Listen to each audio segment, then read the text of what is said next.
તો હાય, how are you friends? કેમ છો બધા? આજે આપણે વાત કરીશું દોસ્તી માટે પાછી.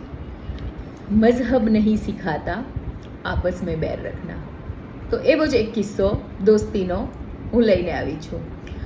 વાચા ફોર એવરીવનમાં તમારી સાથે 10, 11, 12માં સાથે ભણેલા મિત્રો 12મા ધોરણ પાસ કર્યા પછી જુદા થઈ ગયા, પોતપોતાની લાઈફમાં વ્યસ્ત થઈ ગયા. વર્ષો સુધી એકબીજાનો કોઈ જ સંપર્ક નહીં. અને અચાનકથી એક મિત્રને એવો વિચાર આવ્યો કે ચાલો હું બધાને પાછા ભેગા કરું અને ગ્રુપ બનાવીએ.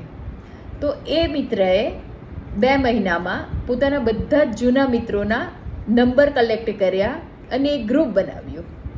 પછી શરૂ થયું જૂની દોસ્તી, જૂની મસ્તી, જૂની વાતો, અને એ લોકો કનેક્ટ થઈ ગયા પાછા. એમાં એકને વિચાર આવ્યો કે સ્કૂલ અને કોલેજીસના ટીચર્સ સાથે પાછું રિયુનિયન કરીએ. અને એ લોકોએ રિયુનિયન કર્યું. બહુ બધા જૂના દોસ્તો પાછા મળી ગયા. જે સાચી દોસ્તી હોય છે ને, એમાં કોઈ કમ્પ્લેન નથી હોતી, કોઈ ઈગો નથી હોતો. એમાં હોય છે ખાલી ને ફક્ત મનથી મનનું જોડાણ. શું તમે અગ્રી કરો છો આ વિશે? જો દોસ્તી સાચી હોય ને, તો ગમે એટલો સમય હોય, ડિસ્ટન્સ હોય, એ ક્યારેય મેટર નથી કરતું. શબ્દોમાં ના વર્ણવી શકાય એવી ખુશીનો અનુભવ થયો એ લોકોને.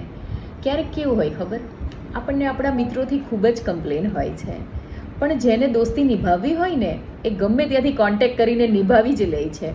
શું તમારે પણ છે એવા દોસ્તાર? તો કરો ટેગ એમને અને કહો ગમે એટલા દૂર ભલે હોય પણ મૂકવાના નથી, કોઈને જ નથી મૂકવાના, હંમેશા સાથે રાખવાના છે.